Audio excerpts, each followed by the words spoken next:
Alô. Senhoras e senhores, bom dia. Sejam bem-vindos ao segundo seminário de Direito Tributário do Conselho de Contribuintes do Estado do Rio de Janeiro.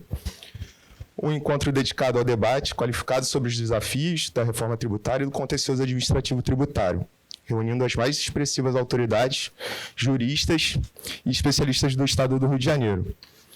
Compõe a mesa de honra desta solenidade Dr. Bruno Dubé, Procurador-Geral do Estado do Rio de Janeiro, Dr. Guilherme Mercedes, Secretário de Estado de Fazenda do Estado do Rio de Janeiro, Dr. Álvaro Marques Neto, Presidente do Conselho de Contribuintes do Estado do Rio de Janeiro, Dr. Antônio de Queiroz Júnior, Presidente da FEComércio do Rio de Janeiro, Dr. Nicola Tuntungi, Procurador do Estado, representando o Subprocurador do Estado Fabrício Dantas, Dr. Paulo Pregas, Vice-Presidente do Conselho Regional de Contabilidade do Rio de Janeiro, e Dr. Maurício Pereira Faro, Presidente da SEAT-RJ. Passamos a palavra agora aos pronunciamentos da mesa de abertura. Convidamos para usar a palavra, iniciando pelo Procurador-Geral do Estado, Dr. Bruno Dubé, anfitrião do evento. Bom dia. Alô. Bom dia a todos e todas. Queria inicialmente pedir desculpas pelo atraso que ocorreu em relação exclusivamente devido às chuvas da cidade. Nós estávamos pontualmente às 9 horas no meu gabinete. Queria agradecer muito a presença de todos. É uma alegria ver esse auditório cheio. Queria cumprimentar a organização do evento, na pessoa do nosso presidente do Conselho de Contribuintes, Dr. Álvaro Marques Neto, pela organização do evento, por ter trazido um evento tão importante para a sede da Procuradoria-Geral do Estado. Eu queria, cumprindo o protocolo aqui, cumprimentar a mesa na pessoa do Guilherme Mercedes, meu querido amigo, secretário de Fazenda, presidente do Conselho de Contribuintes, Dr. Álvaro Marques Neto, meu querido chefe e presidente Antônio Florencio de Queiroz Júnior, presidente do Sistema FEComércio, reeleito nessa semana. Cumprimentar o Nicola Tuntungi, meu querido amigo, para minha sorte, assessor especial do gabinete em matéria de dívida ativa. Isso aqui falhou. O Maurício Faro, representando a OAB, presidente da Comissão de Assuntos Tributários. Minha querida amiga Natália Faria, procuradora do Estado, representando a Comissão de Assuntos e Direitos Tributários da OAB. E o vice-presidente do Conselho Regional de Contabilidade do Estado, Dr. Paulo Pegas. Queria cumprimentar também as procuradoras e procuradores do Estado, na pessoa da minha subprocuradora-geral, Alice Voronov, e cumprimentar a indústria do Estado do Rio de Janeiro, na pessoa do Dr. Pedro Teixeira, vice-presidente da Ternio. Queria dizer poucas palavras, porque a estrela da festa é o Conselho de Contribuintes do Estado, mas pequenas palavras. Hoje é meu primeiro, que eu participo aqui, primeiro ato público do meu retorno. Eu queria reiterar que é uma alegria liderar a Procuradoria-Geral do Estado do Rio de Janeiro. Não é uma alegria viver esse momento pelos qual estamos passando, mas é uma alegria voltar a conviver aqui, liderar pessoas super competentes, capazes, com alto espírito público e compromisso em ajudar o Estado do Rio de Janeiro a navegar por esse período tormentoso, e a gente espera que ele passe. Tudo na vida passa, esse período há de passar, e a gente há de restabelecer um ambiente mais tranquilo no Estado do Rio de Janeiro. Então, nessa perspectiva, eu queria me dirigir aqui ao Guilherme Mercedes, secretário de Fazenda, que foi secretário comigo na primeira passagem, agora retorna ao cargo, e dizer que a Procuradoria-Geral do Estado confia plenamente no seu trabalho, na sua lisura, na sua forma de conduzir as coisas, na sua competência para administrar os problemas que se encontram nas finanças do Estado, e a gente está muito feliz e entusiasmado com a sintonia fina entre a Cefaz e a Procuradoria-Geral, para a gente avançar em temas que são muito caros para o Estado, para os contribuintes, e para o ambiente de negócios no estado do Rio de Janeiro. Então, essa é a nossa missão, essa é a nossa pauta. Eu queria dizer, Mercedes, que a Procuradoria está 100% dedicada a esse assunto. E eu também queria fazer uma saudação muito especial ao presidente da Sistema FEComércio, Antônio Florencio de Queiroz, porque o Estado do Rio de Janeiro tem pessoas públicas muito capacitadas e muito importantes. A gente se acostumou a falar mal das pessoas que cometem deslizes, mas é nosso compromisso, eu acho que é nosso dever falar bem das pessoas de bem desse Estado e que tem ajudado o Estado do Rio de Janeiro em diversas iniciativas. Eu poderia citar aqui inúmeras delas, mas eu vou me ater a uma só, porque é o nosso xodó aqui da Procuradoria, que é o bistrô do Convento do Carmo, porque a Procuradoria herdou a administração do Convento do Carmo, o prédio público onde morou a rainha do Brasil, de Portugal e do Algarve. A ala masculina ocupou o Paço Imperial e a ala feminina ocupou o Convento do Carmo, que é esse prédio branco que fica aqui do lado. E a gente decidiu estabelecer lá um bistrô. A gente licitou por 3 vezes durante a pandemia, ou logo depois da pandemia. As 3 licitações deram desertas. E eu pedi socorro ao presidente Queiroz. Presidente, a gente tem aqui um espaço, a gente precisa dar uma ajuda. E ele rapidamente se prontificou, a gente instalou lá um charmoso bistrô, que eu acho que quem ficar aqui entre a parte da manhã e a parte da tarde pode almoçar lá, que é o bistrô, acho que mais... Não sei se é o melhor ou o maior, mas proporcionalmente é o que mais vende do Sistema FEComércio, e para nossa alegria o presidente Queiroz autorizou. Mas, presidente, queria reiterar aqui que o senhor é um respiro para o Estado do Rio de Janeiro, e é uma alegria ver as iniciativas do Sistema FEComércio e como o senhor comanda aquela pasta junto com a sua talentosa e brilhante equipe. Eu queria registrar aqui os meus sinceros agradecimentos. Então...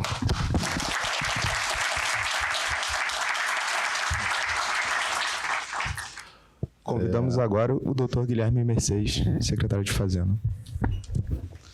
Bom dia a todas e a todos. Agradeço ao Procurador-Geral pelas palavras. Para mim é uma satisfação muito grande, o Bruno sabe disso. Não só estar ao lado dele nesse momento importante para o Rio de Janeiro, né, a dedicação de anos para o Estado do Rio de Janeiro, seja em entidades privadas, no governo, sempre pensando no desenvolvimento do Estado, é um prazer. E para mim, Bruno, estar na Procuradoria é sempre uma honra. E certamente, assim como foi da primeira vez, a parceria entre a Cefaz e a Procuradoria vai ser intensa, e eu tenho certeza que a gente vai entregar muitos resultados para o Estado do Rio de Janeiro. Tenho absoluta confiança disso.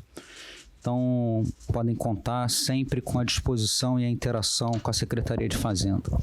Acho que essa mesa, Bruno, também representa já muito disso, né? Essa mesa, a gente tem aqui um auditor fiscal representando a Secretaria, que é o Álvaro, presidente do Conselho de Contribuintes, né? A Natália Faria, que é procuradora do Estado e atua na Secretaria de Fazenda. Desse lado aqui, o setor privado, representando aqui as empresas, o presidente Queiroz, pessoa que eu também tenho uma admiração imensa pela pessoa que é e pelo trabalho que vem liderando na FEComércio, né? Foi um trabalho de virada muito inspirador para nós, presidente, que estamos fazendo também essa missão aqui no Estado do Rio de Janeiro. Também cumprimento o Maurício, também Faro, representando aqui os advogados. Então, acho que o mote é exatamente esse, né? A gente pensar em questões que consigam reduzir a insegurança jurídica, né, Álvaro? A gente tem conversado muito sobre isso, e construir um ambiente de negócios melhor. Eu tenho adotado um discurso na Secretaria de Fazenda que é o seguinte: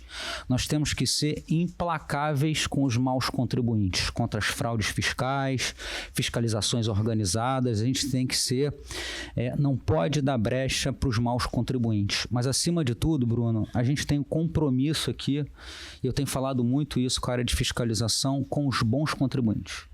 Os bons contribuintes são os clientes do Estado, são eles que são responsáveis pelos recursos das políticas públicas. Então, a gente já está desenhando um conjunto de iniciativas importantes para blindar o Estado em termos de integridade, mas também melhorar esse ambiente de negócios, porque a gente pode apertar despesa, pode fazer política tributária, mas a bem da verdade, o que mais tem potencial para fazer a receita do Estado crescer e a gente voltar ao equilíbrio fiscal é o crescimento da economia do Estado do Rio de Janeiro. E para isso a gente precisa que as empresas estejam dispostas a investir mais no Rio, virem novas empresas para cá. Então, essa parceria da Fazenda com a PGE, acho que é o núcleo para a gente pensar o desenvolvimento do Estado também e favorecer isso.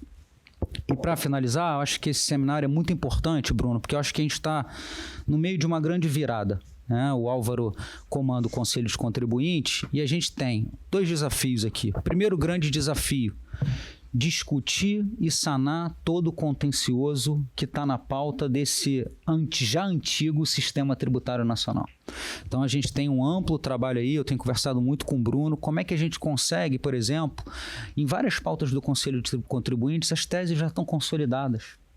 Como é que a gente consegue dar segurança jurídica para que autos de infração, por exemplo, que são daquelas teses que já estão consolidadas, não ocorram novamente, pelo bem do ambiente de negócio e para poupar, obviamente, o trabalho desnecessário de chegar a isso ao Conselho de Contribuintes. Então, a gente tem um trabalho que é resolver o passado, mas, acima de tudo, fazer uma transição do futuro para a reforma tributária, onde o sistema vai ser totalmente diferente e a gente precisa, Bruno, qualificar nossos servidores para isso, porque vem uma nova era, a gente tem conversado muito na Secretaria de Fazenda e a gente precisa introduzir essa nova era e ter nossos profissionais muito capacitados para lidar com esse novo desafio. Então, a gente tem atuado já muito junto para aumentar, acima de tudo, a representatividade do Rio de Janeiro nas discussões da reforma tributária, do comitê gestor. Então, acho que esse seminário, Álvaro, te parabenizo, porque é muito importante para unir a todos nesse tema tão importante. Obrigado a todos aí. Bom dia.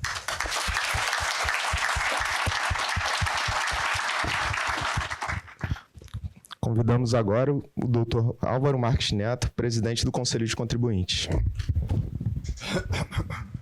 Bom dia a todas e todos presentes.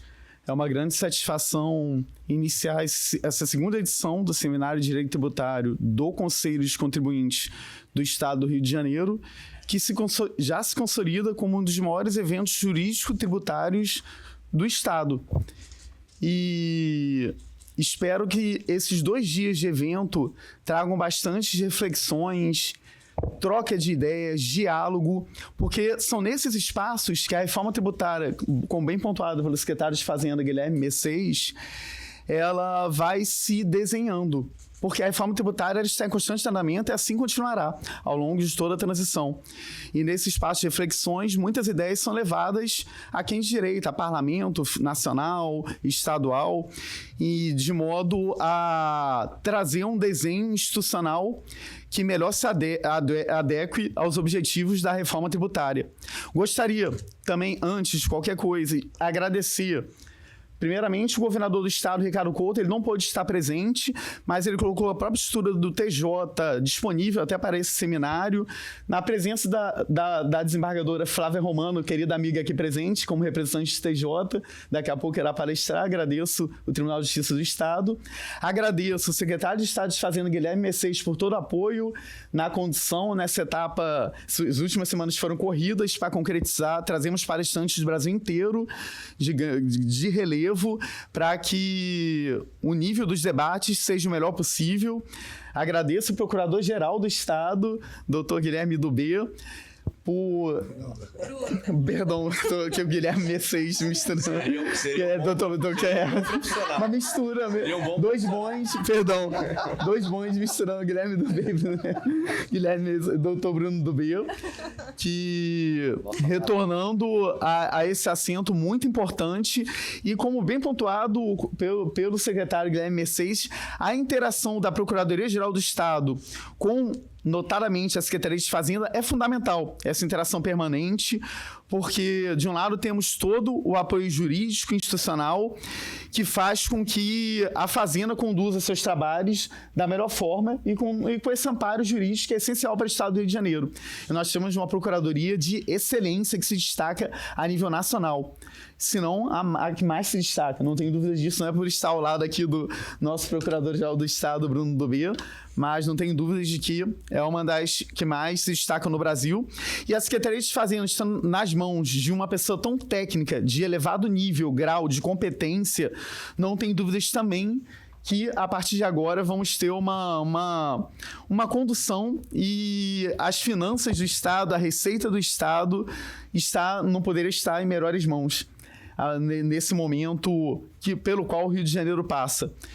E agradeço também o doutor Queiroz, aqui presente, presidente da FEComércio, o congratulo pela sua recente recondução à presidência dessa importante entidade para o Estado do Rio de Janeiro, que a economia do Estado depende das entidades que conduzem, como a Firjan, aqui presente por diversos representantes, vejo o Dr. Rodrigo Barreto, que atua na diretoria dessa relevante entidade também, todas as entidades representantes de categorias econômicas e que são importantes para a economia do Estado, com sua atuação, e que estão presentes no Conselho de Contribuintes, por meio de diversos assentos, elas integram o Conselho de Contribuintes, e agradeço também ao Dr. Queiroz por apoiar institucionalmente esse evento, sempre prontamente uma ligação em minutos, ele consegue ajudar, como é solícito do jeito que é, já conhecendo há anos. E agradeço também os procuradores do Estado aqui presentes, doutor Nicola Tutungi, doutora Natália Faria, por toda a participação na organização do evento e que atuam no Conselho de Contribuintes também. E pela OAB, doutor Marício Faro, também uma figura indispensável na participação nos debates, na condução e sempre apoiando os grandes e relevantes eventos tributários, não só no Rio de Janeiro, mas a nível nacional, e representando aqui a OAB Fluminense. E, por fim, doutor Paulo Pegues, um grande professor muito conhecido para quem atua na área contábil, percorre o Brasil inteiro palestrando, ministrando palestras, vice-presidente do Conselho Regional de Contabilidade. Então, representando muito bem a entidade, uma pessoa também, e que é uma entidade muito importante, assim como a OAB e todas as entidades representativas de contribuintes, porque são as que militam na área tributária, todos interessados e que, na prática, ajudam a desenhar essa configuração do nosso sistema tributário nacional. Então, temos aqui essa pluralidade de representantes. E sem me alongar mais, agradeço a toda a audiência aqui presente, também que estão acompanhando online em tempo real, e espero que esses 2 dias sejam bastante profícuos de debates, de diálogo institucional, e que todos saiam aqui com conhecimento absorvido e mais conhecimento com reflexões, porque a reforma tributária é isso. Ela está em andamento e, mais do que resposta, nós temos indagações, e essas indagações são a sociedade, todos os que atuam nas diversas áreas, na advocacia, que vão ajudar a desenhar ao longo dessa próxima década o novo sistema tributário nacional, notadamente a reforma tributária do consumo. Então, agradeço a todos e todos os brilhantes autoridades e profissionais que me ladeiam. E um ótimo evento a todos.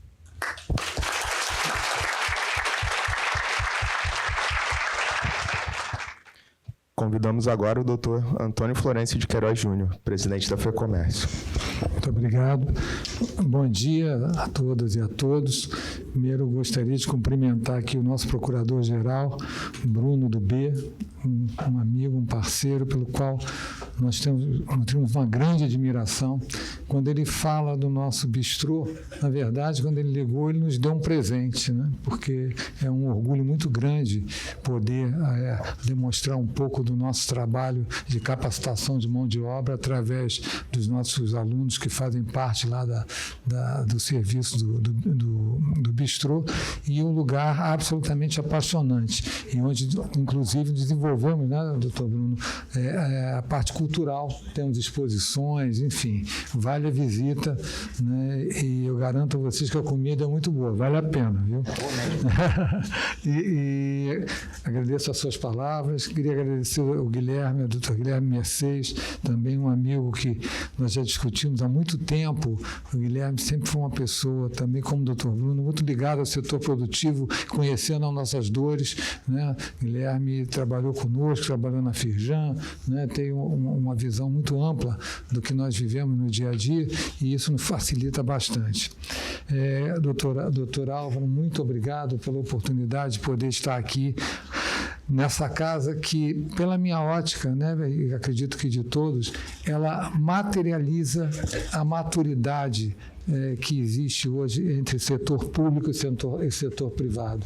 Né? Poder estar no Conselho de Contribuintes de forma paritária e poder discutir os acontecimentos, poder discutir as consequências e de alguma forma, poder sanar essas dores que o empresariado tanto sofre, né, com esses passivos tributários e poder discutir de uma forma madura e objetiva, para nós é muito bom.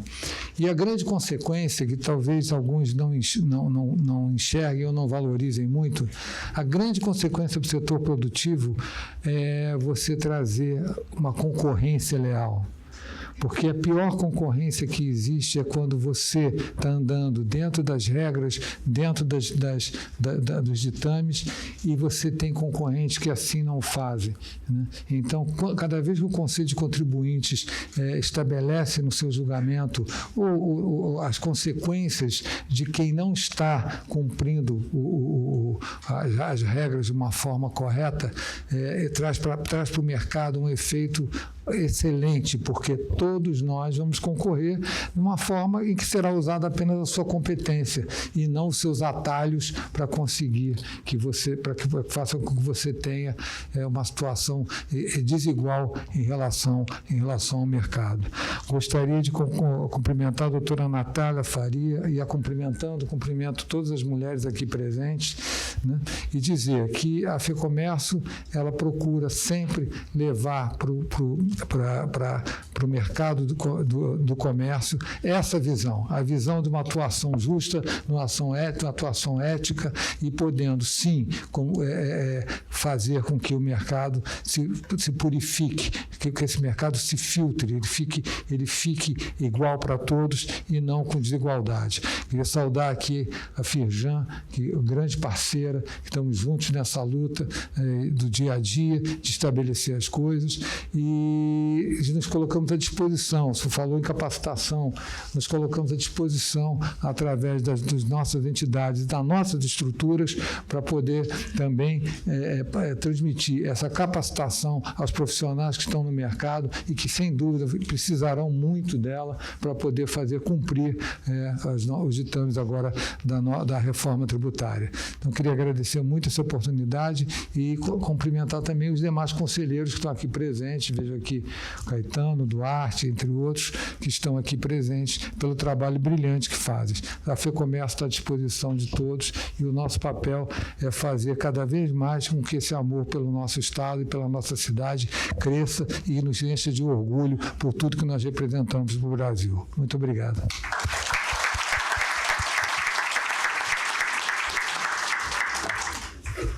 Convidamos agora o Dr. Nicola Tutungi, procurador do Estado. Bom dia a todas e a todos. Saudar os integrantes da mesa aqui, na pessoa do nosso procurador-geral, Dr. Bruno do B. Como disse, o retorno a eventos como esse é uma satisfação enorme e sediarmos um evento na presença de pessoas tão queridas que a gente vê na plateia também é um motivo de satisfação muito grande. Então, recebê-los aqui na Procuradoria muito nos orgulha. Então, venho, e sendo bastante breve, retransmitir os cumprimentos do Dr. Fabrício Dantas, que é o subprocurador-geral da área fiscal atual, para que tenhamos aí um grande evento. Colocar que eu sou testemunha tanto desse movimento de integração, tanto da esfera privada com a esfera pública, quanto entre a Secretaria de Fazenda e a Procuradoria-Geral do Estado. Esse é um movimento de anos que nós estamos evoluindo, avançando em cada momento, degrau a degrau, e hoje a gente vê uma maturidade muito grande de trabalho desenvolvido pelos órgãos, o que vai na linha do que os meus antecessores colocaram, da necessidade de se reduzir a insegurança jurídica e de se criar um espaço de integração, e é o que a gente vê hoje, pelo menos de intenção de todos, de melhorar essa integração cada vez mais, e um espaço de diálogo. E aí eu sou testemunha de que o Conselho de Contribuintes do Estado do Rio de Janeiro hoje é um dos maiores espaços democráticos de diálogo, onde o trabalho desenvolvido pelos conselheiros é brilhante, independentemente da origem dos conselheiros, e é um espaço onde todos trabalhamos muito juntos, inclusive a Ordem dos Advogados, o comércio, a indústria, todos temos um espaço de reflexões muito intenso. E acredito que esses 2 dias serão mais uma ampliação desse ambiente para que a gente reflita sobre os desafios que nos serão colocados com a reforma tributária, com a discussão do contencioso fiscal, como que a gente pode avançar juntos para que a gente tenha essa tão propagada segurança jurídica.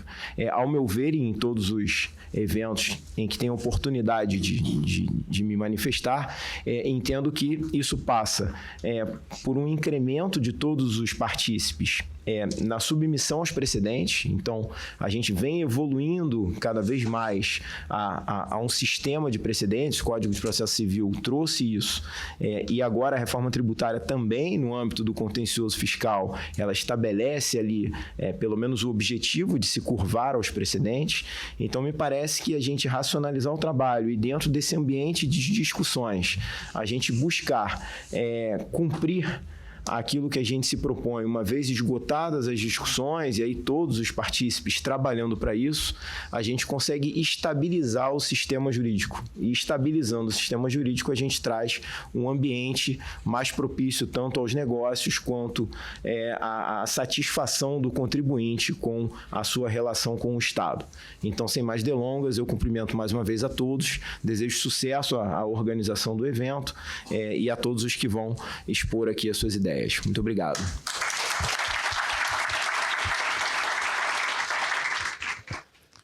Convidamos agora a doutora Natália Faria, procuradora do Estado e representante da Fazenda no Conselho de Contribuintes.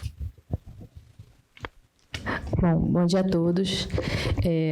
Cumprimentando todos da mesa na pessoa do meu querido colega e líder, Bruno do B, que agora reconduzido vai continuar o trabalho brilhante que ele desempenhou na Procuradoria. A minha presença aqui é meio híbrida, porque eu represento tanto a OAB quanto a PGE. Eu não consigo dividir meu coração. Então, como representante da SEAT, membro da SEAT, nós somos advogados públicos e estamos aqui para poder demonstrar que o Conselho de Contribuintes, esse evento, a PGE, é uma casa de diálogo, é uma casa de parceria, não é uma casa de animosidade. Eu acho que isso é algo que vem sendo sentido cada vez mais. E pegando um gancho na palavra do nosso querido presidente da FEComércio, o que me trouxe para a área tributária foi menos o direito tributário e mais a lealdade na concorrência.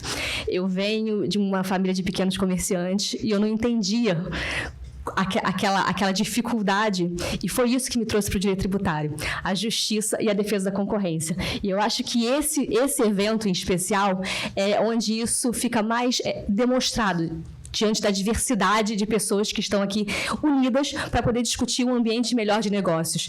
E um ambiente melhor de negócios leva a uma justiça fiscal, direta ou indiretamente. Eu agradeço ao Álvaro pela iniciativa e pela parceria, e eu espero que esse evento entre, de fato, no calendário de eventos tributários, diante da pluralidade de vozes, né, que a gente conseguiu reunir aqui, mais uma vez, em maio, nesse lugar que é a nossa casa, que é a PGE. Obrigada a todos e bom evento.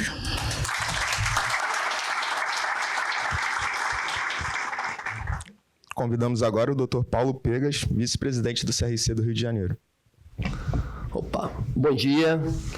Alegria, parabéns aí ao Álvaro, né? Doutor Álvaro, pela organização do evento, por tudo. E obrigado pelo convite ao Conselho Regional de Contabilidade, o Conselho Federal, né? No qual eu represento aqui o presidente Rafael Machado e indiretamente o presidente Joaquim Bezerra, do CFC, tá? Cumprimentando o secretário Guilherme Mercedes, desejando muito êxito na sua gestão. Eu cumprimento toda essa prestigiosa e qualificada mesa. Estamos diante de uma transformação cultural profunda, né?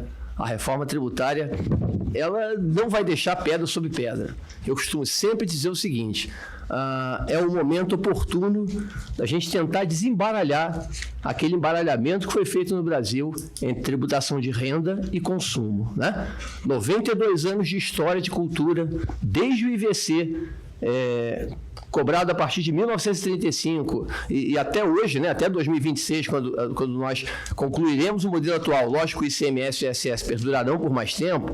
Nós tivemos tributos cobrados, na sua essência, por dentro, e na sua essência de forma cumulativa, todos eles com traços de cumulatividade. Mudará completamente o processo a partir de janeiro de 27, não totalmente, mas plenamente lá em 32. E aí nós criamos simples, lucro presumido e toda uma série de situações para minimizar os diversos problemas que temos na nossa legislação tributária, que vem de muito tempo, mas foram acentuados a partir da Constituição de 88. Eu acho que esse é o momento. Desembaralhar, né? Eu tenho Copa e tenho ouro aqui. Está embaralhado. Eu quero desembaralhar. Copa para cá é vermelhinho, mas a Copa é aqui, o ouro aqui. Não vai ser de uma hora para outra. É uma profunda transformação cultural. Fundamental, né? No nosso entender lá do Conselho Federal de Contabilidade, eu estou representando aqui o Conselho Federal e o Regional. Isso vai nos permitir a olhar, a entender melhor como é feita a tributação da renda no Brasil, quem realmente é tributado com mais intensidade na renda, né? Porque isso vai ajudar muito, pode ter certeza. E o direito tributário, esse congresso aqui é um peso, né? Um peso representativo do que o direito pode e deve contribuir. Ele pode ajudar muito, e nós também na parte da contabilidade, da gestão contábil, a ajudar a arrumar essa situação. Então, o Conselho Federal está fazendo um treinamento, né, em parceria com a Receita Federal. Na verdade, a Receita Federal que está gerindo esse treinamento. Eu convido até todos a assistirem. Ele está disponível no YouTube, no canal do CFC e no canal da Receita Federal do Brasil. Um treinamento totalmente gratuito, secretário, com mais de 50 horas de conteúdo, né? A primeira aula presencial, mas transmitida, né? São 6 presenciais, uma vai ser aqui no Rio de Janeiro, dia 11 de agosto, e o restante todas apenas remotas, tá? 18 módulos, com 3 horas aproximadamente cada, sobre a reforma tributária como um todo, passando pelos regulamentos recém-aprovados, tá? Então, eu queria voltar só nesse ponto rapidamente e reforçar que duas variáveis da contabilidade não ficarão exatamente iguais, mesmo que você faça exatamente as mesmas coisas com os mesmos valores realizados em 2026. LAIR, lucro antes do imposto de renda, e o preço final e o preço efetivo cobrado do cliente. E os dois não vão poder ficar iguais. Se um ficar aqui, o outro vai ter que mudar. Se esse ficar aqui, né, Gilbertinho? Se o preço ficar aqui, o lucro vai aumentar, ou vice-versa, diminuir. Então, isso vai transformar totalmente o ambiente de negócio, transformar o cidadão, né, principalmente, transparência completa na precificação, e transformar o dia a dia empresarial e, logicamente, a gestão pública. No próprio setor público tem uma série de situações, né? Eu, semana passada, participei de um evento em Belém, aí trouxe o caso UERJ, né? A UERJ pode aumentar alguns custos dela, mas, na verdade, ela vai ter que se acertar com o orçamento, porque aumenta o custo dela, mas o dinheiro volta, porque é o Estado que fica com todo o recurso a partir de 26 lá dos tributos sobre o consumo. Então, ótimo evento a todos. O evento começa daqui a pouquinho, né? A Natália vai comandar aqui a primeira mesa. Eu vi que o querido professor Sérgio André vai estar no comando aqui, junto, né? Fazendo uma abertura fantástica pela competência que tem, é imperdível. E termina amanhã. Infelizmente, eu não vou poder estar aqui por questões profissionais, vou estar em outro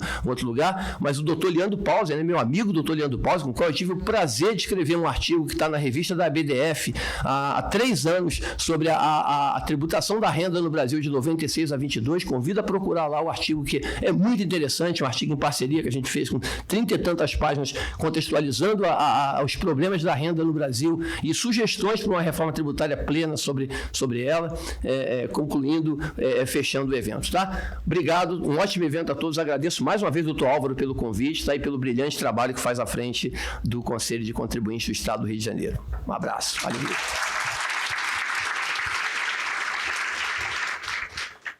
Convidamos agora o Dr. Maurício Pereira Faro, presidente da SEAT-RJ.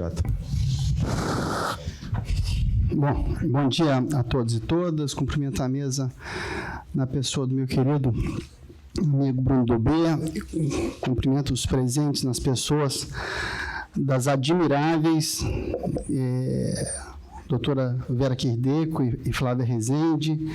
Eu queria dizer que as senhoras são um exemplo e uma inspiração para todo mundo que milita no direito tributário com seriedade.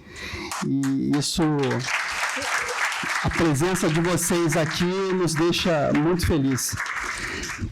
Agradeço ao Álvaro pela oportunidade de, mais uma vez, fazer essa parceria com o Conselho.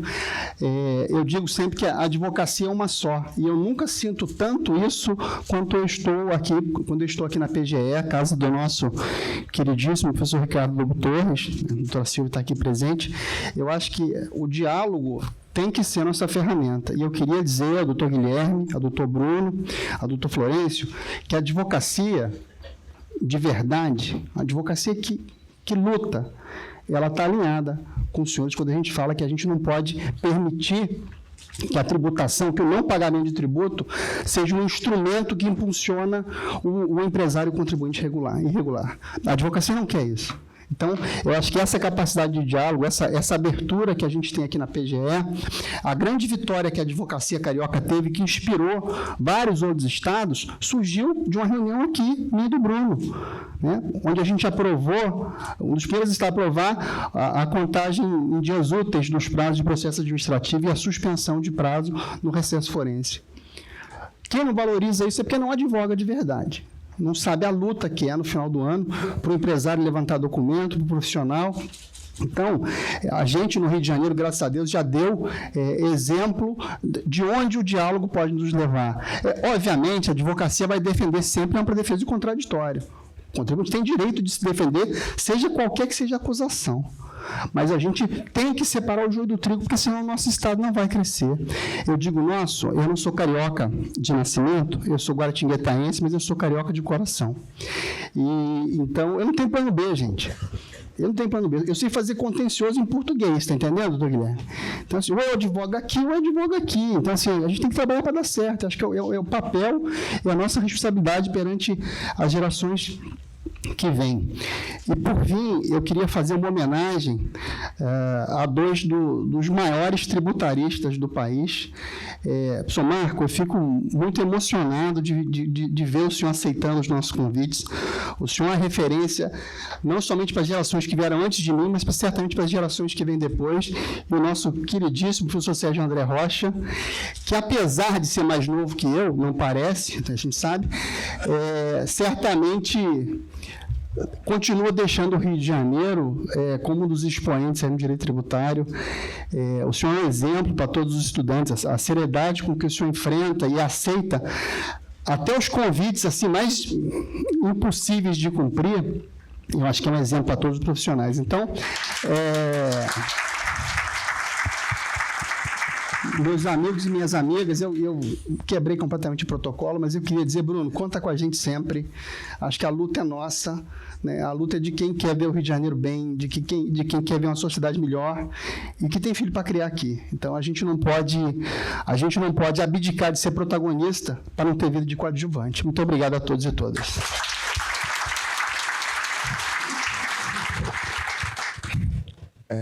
Encerramos os pronunciamentos dessa mesa de abertura. Agradecemos a presença e a palavra de todas as autoridades que compõem essa mesa de honra e convidamos a todos para a palestra debate, que se inicia agora, sobre os princípios tributários antes e depois da reforma tributária.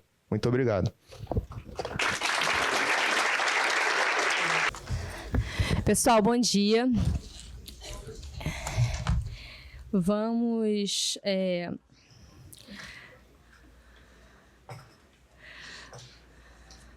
Vamos aqui para a mesa inicial.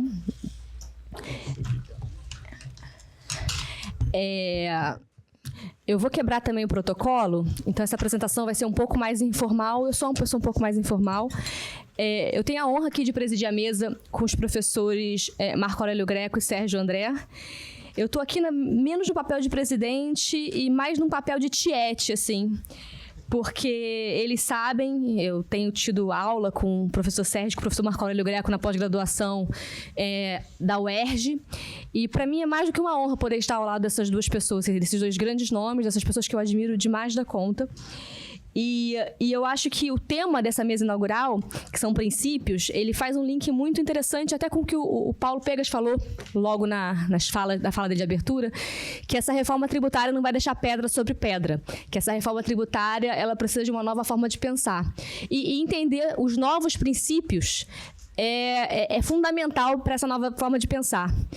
E eu acho que, mais do que ninguém, o professor Marco Aurélio Greco e o professor Sérgio André são essas pessoas que podem trazer para a gente essa nova forma de pensar. Então, sem mais delongas, eu vou passar a palavra para o professor Marco Aurélio Greco, mas a gente vai fazer umas perguntas aqui para a gente poder criar um diálogo nessa mesa, né, para as ideias poderem ir fluindo. E aí, eu queria que o professor Marco Aurélio falasse um pouco para a gente qual a relação entre os princípios e os fundamentos constitucionais do direito tributário. Bom dia.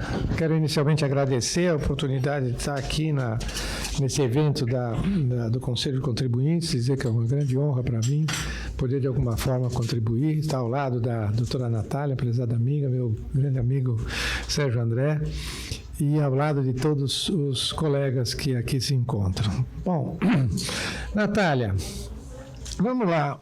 Eu acho que a idade tem algumas qualidades. Uma das qualidades é que a gente viveu muito. Tá? Tem muita estrada que a gente já transitou. E falar de princípios hoje, eu acho que é muito importante a gente entender de onde a gente vem, para a gente poder ter uma ideia de para onde a gente vai. Se a gente for falar de princípios tributários, imediatamente a gente vai lembrar do Balieiro, mas o Balieiro não falava propriamente de princípios, falava limitações constitucionais em matéria tributária. Tratava depois da capacidade contributiva, da legalidade, da anterioridade, etc.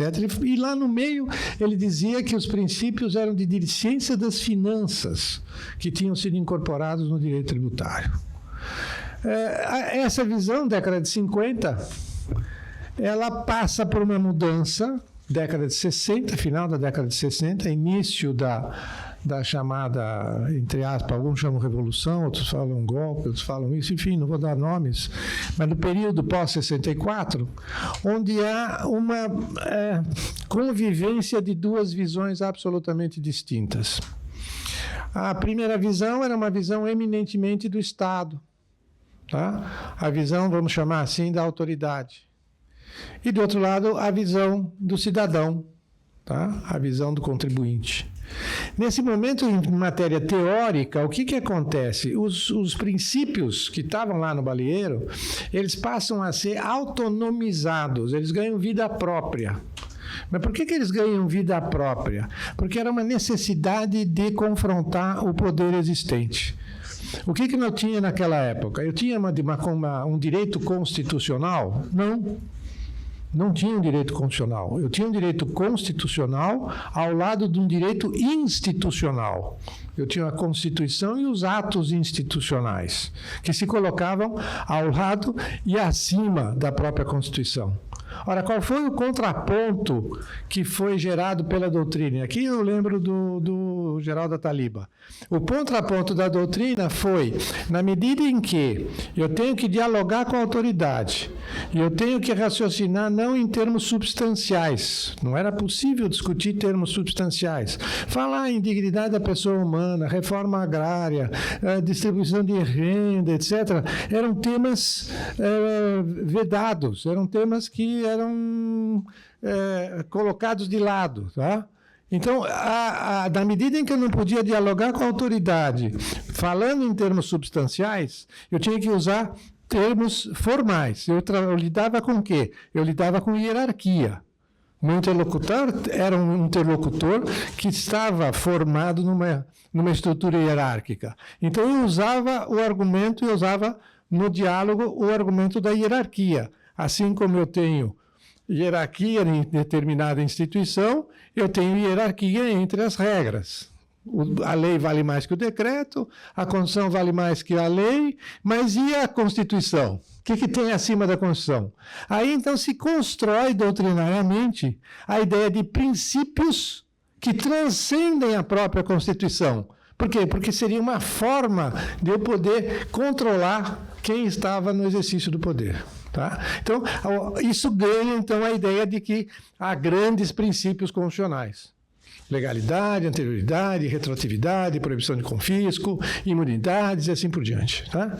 Então, vejam, foi uma construção estratégica de convívio com o exercício de poder. Como eu vou lidar com esse poder? Tá? E nesse contexto, o que eu tenho no judiciário? Quando eu tenho um desbalanceamento político, a tendência qual é? É o judiciário reequilibrar, protegendo a parte que ele considera mais fraca. Se vocês fizerem uma pesquisa de súmulas do Supremo favoráveis aos contribuintes, a grande maioria foram nessa época. Porque o judiciário concedia, através da interpretação e da aplicação da legislação tributária, um instrumento de contrabalancear a questão política. Tá? Então, vejam que isso explica por que ficou arraigado na doutrina tributária brasileira a ideia de princípio como algo que vale mais. Tá? Algo que transcende, que supera a própria Constituição. E que, portanto, todo aquele que estiver lidando com a matéria tributária deve tê-lo como um parâmetro. E é muito interessante que esses princípios clássicos, legalidade, anterioridade, não confisco, etc., são princípios que começam com a palavra não. Não pode cobrar sem lei. Não pode cobrar retroativamente. Não pode cobrar de uma forma excessiva. Tá? Ou seja, é um não. E por que eles ganharam essa dignidade? Tá? Porque era o mais importante da época. Era dizer o que o poder não podia fazer. O que a autoridade não podia fazer. Tá? Mas sem discutir o recheio, sem discutir o conteúdo. Tá? Nesse momento... Eu lembro de uma palestra do Aliomar Balieiro, na PUC, em 1973, em que uma das coisas muito interessantes que ele dizia é isso: o não precisa de regulamentação. Não é não. O sim, quando você vai para o juiz, às vezes vem com sim em termos. Sim desde que. Né? Mas não é não. Então, isso era um grande instrumento da estruturação do diálogo da época. Tá? Com a Constituição de 88, o que eu tenho? Com a Constituição de 88, eu tenho a chamada redemocratização. Tá? Numa Constituição democrática, então o que eu tenho? Eu não tenho mais o desbalanceamento. Eu tenho todas as forças sociais colocadas em igualdade de condições, tá? Com toda a sua diversidade. Nesse contexto, então, qual é a reação do Poder Judiciário? O Judiciário tira o time de campo. Então, o que nós estamos vendo? Um judiciário que não protege o contribuinte. Não é um judiciário que não protege. O judiciário tem que proteger o ordenamento como um todo, não tem que proteger esse ou aquele. Ele tem que corrigir distorções, ele tem que reequilibrar. Mas se politicamente eu não tenho mais essa pressão, eu vou reduzindo o meu time de campo. Então, muitas vezes, o colega se surpreende. O judiciário deu contra, o judiciário não reconhece mais os direitos do contribuinte. Ele não reconhece aquilo que a gente acha que é o direito do contribuinte. Mas o papel dele qual é?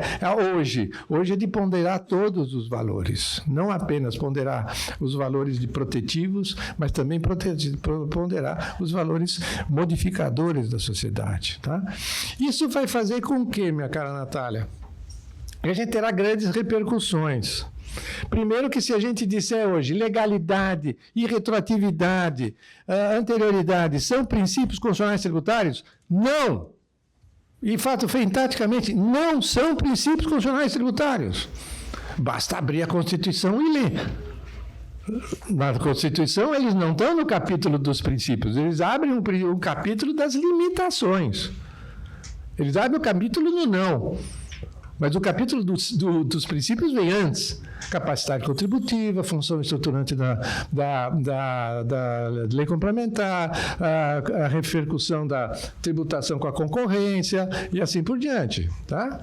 Então, neste momento, eu tenho que me colocar numa situação de parar e pensar, bom, mas então o que são os princípios? Se aquilo que me ensinaram que eram princípios não são mais, foram, mas não são mais, o que são os princípios? E, portanto, o que tem de mais importante? O que tem de mais importante é o sim. O mais importante é dizer para onde nós devemos caminhar. Quais são os objetivos que devem ser buscados, tá? Isso vai ter, desculpe se eu fiz uma digressão um pouco histórica, tá? Bem rapidamente, a gente podia ampliar, mas, Natália, mas isso vai repercutir no fundamento da tributação. Por quê? Num regime autoritário, em que eu não posso falar de substância, em que eu tenho uns contra os outros, em que eu tenho uma posição de confronto, o princípio é o não. Não vou deixar você fazer. Mas quando eu tenho um sim, a ideia qual é? Nós não temos uma relação de confronto, nós temos uma relação de convívio. E aí eu gosto de chamar a atenção, porque a gente poucas vezes lê o preâmbulo da Constituição de 88 versus o preâmbulo da Constituição de 67. O preâmbulo da Constituição de 67 está escrito lá, o Congresso Nacional. O Congresso Nacional. Opa, então quem está dando a Constituição de 67 é um órgão do Estado. Não é a sociedade, é um órgão do Estado que depois vai lá e dá a estrutura do Estado, etc. E os direitos e garantias individuais iam lá para o artigo 150, depois 153. Se a gente pegar o preâmbulo da Constituição de 88, como é que ela começa? Nós. Essa palavra sempre ficou ecoando na minha cabeça durante muito tempo. Até recentemente, a questão de, vou dizer, 1 ano atrás, que eu encontrei uma boa resposta para ela. Por que nós? Porque não existe plural de eu. Eus. Ninguém fala eus. Né? Tá? Quando eu falo eu, a justaposição de vários eus não forma um nós. O nós é formado por uma relação prévia que nos dá uma determinada significado. Somos nós participantes de um congresso de direito tributário no Conselho de Contribuintes. Ou seja, existe antes um vínculo que nos costura, vamos dizer assim. Um vínculo que nos aproxima e que dá o significado do que nós vamos fazer. Tá? Então, dentro da minha visão, eu sei que é criticada por vários, no momento autoritário, o grande fundamento da tributação qual é? Você não pode cobrar se eu não tiver capacidade contributiva. Se eu não tiver condições de pagar, você não pode cobrar de mim. Tá?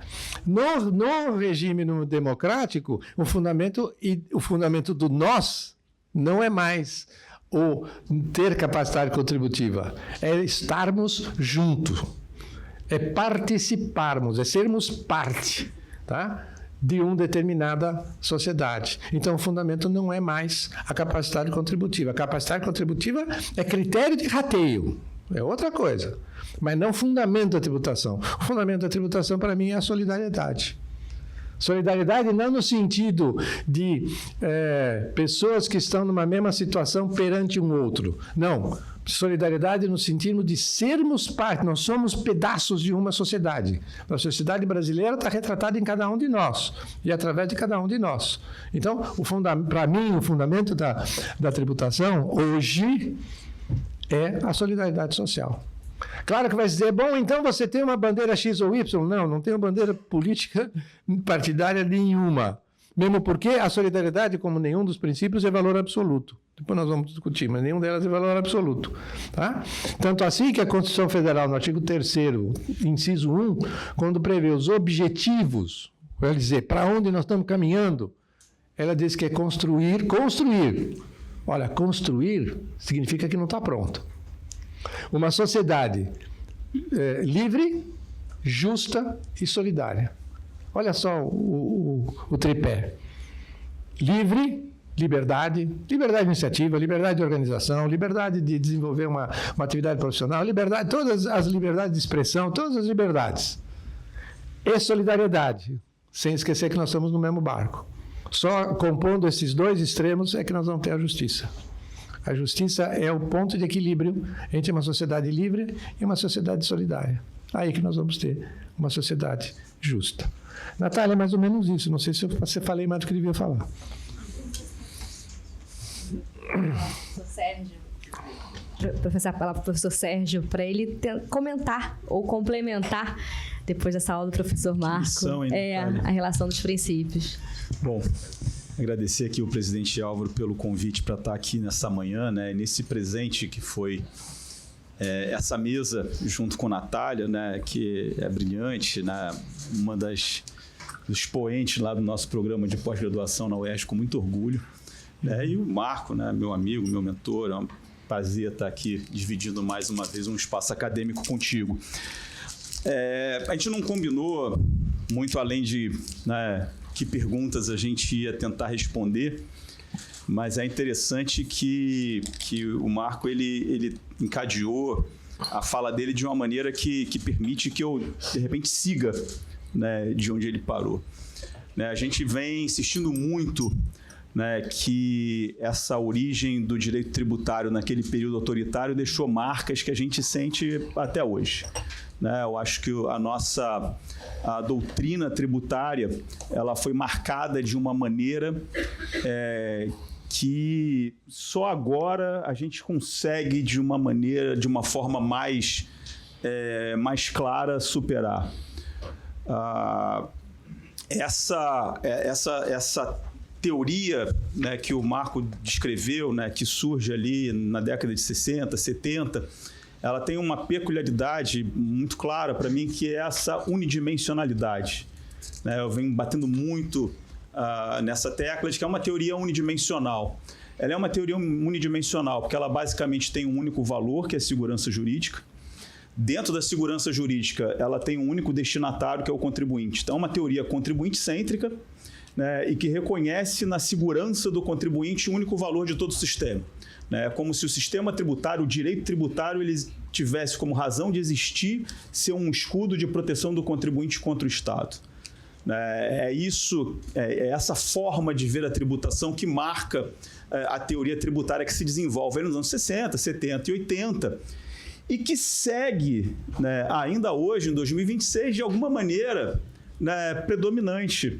Né, principalmente se a gente levar em consideração, né, que, em termos estatísticos, né, São Paulo ainda é o grande centro produtor de teoria no direito tributário e são escolas extremamente conservadoras, né, em alguns aspectos reacionárias, ou seja, são escolas que estão, em grande medida, presas, né, nessa teoria que foi construída muitas décadas atrás. Né, qual é o problema? O problema é que entre, né, a década de 60 e hoje tem uma Constituição, né, já tinha uma Constituição, e agora tem uma reforma dessa Constituição. Né, eu acho que parte dessa pergunta inicial, né, passa por isso, a gente entender, né, qual é o fundamento do direito tributário hoje. Né, e aí eu seria completamente omisso se eu não reconhecesse que nesse meio de caminho há duas pessoas. Né, o professor Ricardo Torres, representado aqui pela minha querida Silvia, e o professor Marco Aurélio Greco, que a partir da década de 90 começaram a olhar para a Constituição de 88 como algo novo, diferente do que a gente tinha herdado antes.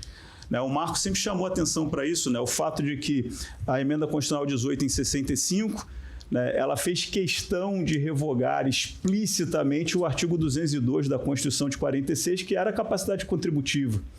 Né, uma inovação na Constituição de 46, que era uma Constituição progressista.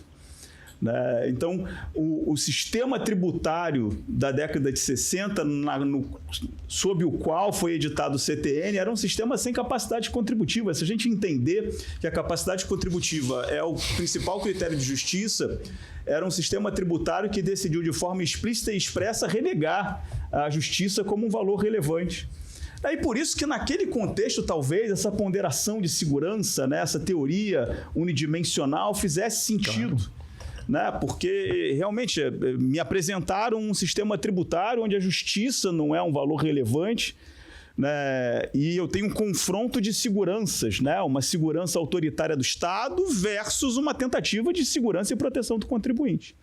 Só que vem a Constituição de 88, né, com a sua multiplicidade de valores, de interesses, de princípios, e a teoria tributária resolveu fechar o olho para ela, né, durante muito tempo, com essas duas exceções, né, o Carlos Lobo Torres aqui no Rio de Janeiro e o Marco Aurélio Grego em São Paulo, com todo o custo, né, que você inovar, né, e você mostrar que, né, talvez certos dogmas tenham sido superados, né, que talvez certas premissas não sejam compatíveis com o nosso novo ordenamento constitucional, traz para quem sai na frente. Né? E por isso eu sempre digo que nós somos todos, né, que hoje temos tentamos trazer novas formas de enxergar o fenômeno tributário, temos uma dívida grande com esses dois professores que inauguraram essa nova forma de ver a tributação. A partir de 88, a gente começa a perceber, portanto, que, ou seja, não é que a segurança não seja relevante, não é que a segurança jurídica do contribuinte não seja relevante, só que ela não é o único valor. Como diz o Marco, temos a solidariedade, a gente vai falar em justiça, a gente vai falar em superação de desigualdades. Né? Superação de desigualdade não é uma criação teórica, é um valor estruturante da Constituição de 88. Né? Em diversas passagens, a Constituição de 88 fala em superação de desigualdades. Só que a premissa nesse período, o direito tributário não tem nada com isso. Né? O direito tributário tem como única missão proteger o 0,5% mais rico da população brasileira, o nosso topo da pirâmide de renda. Eu falo assim, não, nós temos que proteger o patrimônio e a propriedade privada. Porque no Brasil, quem tem patrimônio e propriedade privada, majoritariamente, é o 0,5% mais rico da população. Né? O 0,5% mais rico da população, a gente sempre fala essas coisas, mas... agora, quando a gente teve o imposto de renda mínimo, nessa coisa de 50 mil reais é 0,5% da população. Né? Se você levar para os 100 mil reais, que é quando você entra na alíquota máxima do imposto de renda mínimo, você está no ponto 1% mais rico da população. É muito pouca gente, né, no contexto brasileiro. E a gente foi, né, nos convenceram que o direito tributário ele existe para esse ponto 1% da população. E o resto que lute. Né? Quando vem a Constituição de 88, a gente começa a pensar, mas o direito tributário não é só isso. Né? Ele não é só um instrumento de arrecadação, né, o mínimo possível e proteção o máximo possível dessa parcela muito pequena da população brasileira. A gente pode esperar mais. Né? Ele tem funções finalísticas para além do arrecadar. E é engraçado isso, quando a gente fala assim, mas vocês querem atribuir muitos fins ao direito tributário. Sim. A finalidade no direito tributário sempre foi presente. Você nunca teve nenhuma dúvida da extrafiscalidade, quando a extrafiscalidade era para você conceder um incentivo fiscal para a empresa XPTO se instalar em algum lugar.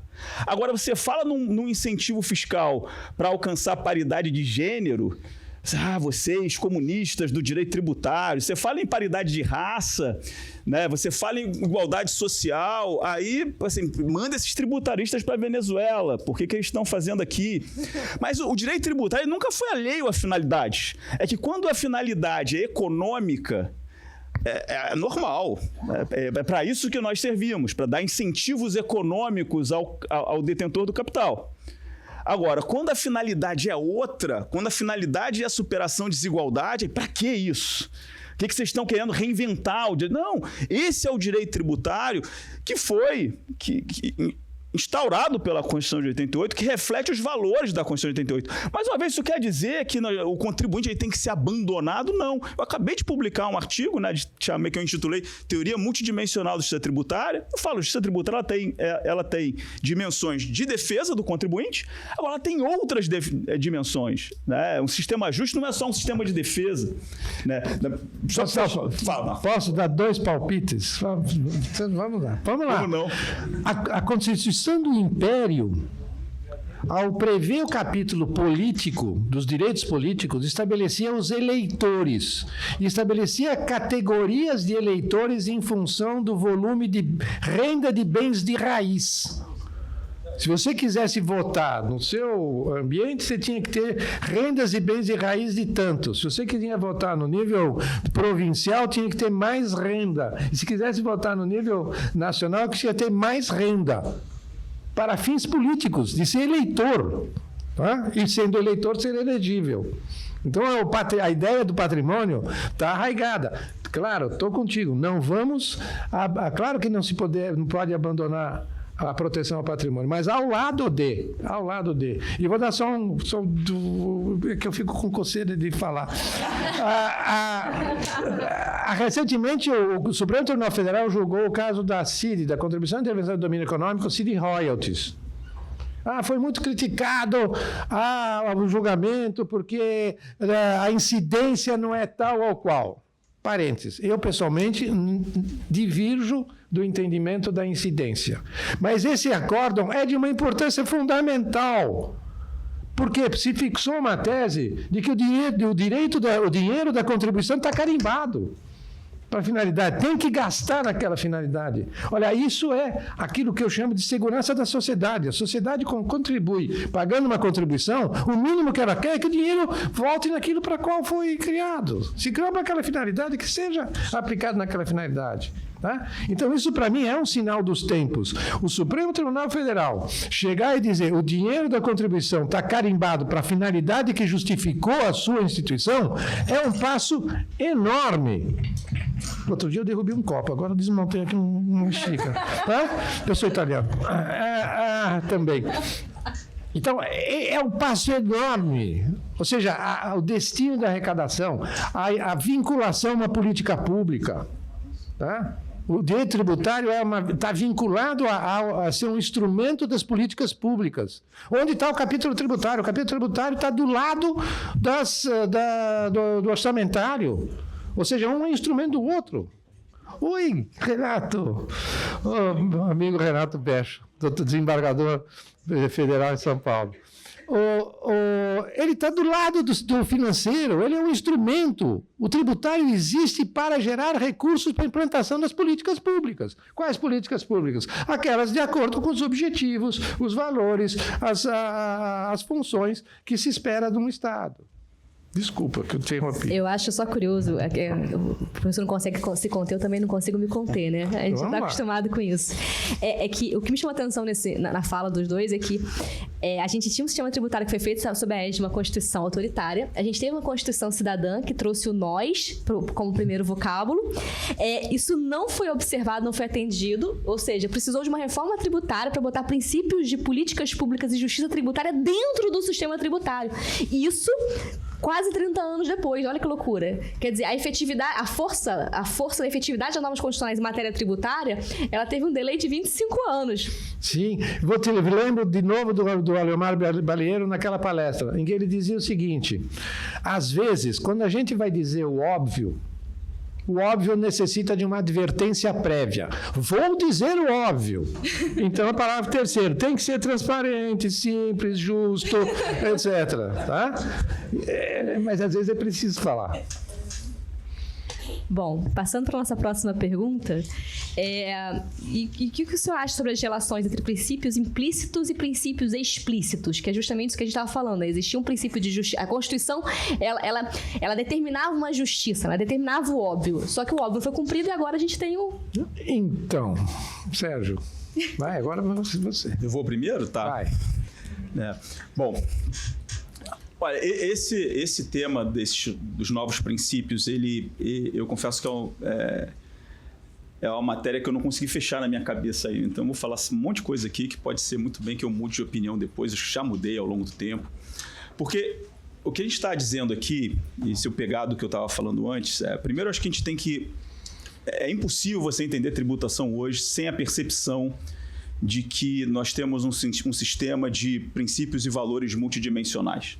Né? Então, quando você fala em segurança jurídica, você tem a segurança jurídica do contribuinte, você tem a segurança jurídica orçamentária.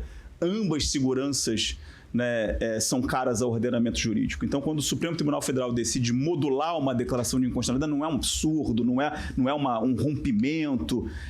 é parte, né, do sistema, é parte da lógica da segurança que, eventualmente, ela pese mais para o Estado em contraposição ao contribuinte, ou que ela pese mais para o contribuinte em contraposição ao Estado.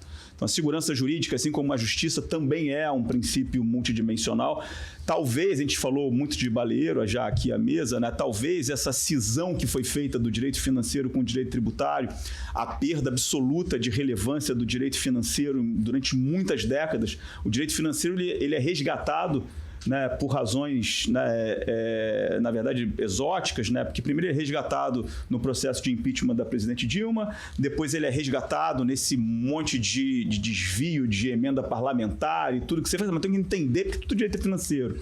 Né, mas a cisão, né, tem uma obra, e aí, perdão, depois o Marco reclama comigo se eu for muito incisivo, tem uma obra que tem responsável em parte por isso, que é uma obra que eu não sei porque as pessoas leem ainda hoje, que é aquele Teoria Geral do Direito Tributário, do Alfredo Augusto Becker, né, uma obra que teve sua importância, de repente, no tempo, mas que eu acho sempre muito estranho, quando em 2026 eu vejo, né, escolas estruturando o modo de pensar do século XXI em cima daquele livro, que era exatamente um livro de marcar a independência, né, de marcar ficção, de tentar construir o direito tributário como algo independente, que talvez fizesse sentido naquele momento histórico, mas que hoje não faz nenhum.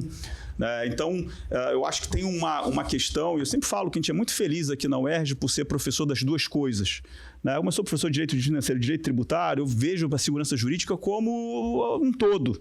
É um princípio da atividade financeira do Estado, né? É um princípio que orienta o direito orçamentário, é um princípio que orienta o direito tributário e que, eventualmente, vai pesar mais para um lado, vai pesar mais para o outro, mas ele faz parte de um todo. Quando vieram esses princípios, que foram, né, super pouco debatidos, né, no parágrafo 3º do artigo 145, a primeira reação foi de para que a gente precisa disso? Né? O fato da gente explicitar princípios no texto constitucional, e o Marco chamava atenção para isso, né? A gente não tinha nenhum princípio na Constituição, nenhum princípio tributário na Constituição. Né? A Constituição, se a gente procurar ali quais são os princípios do direito tributário, você não tinha. Os princípios do direito tributário eram todos implícitos.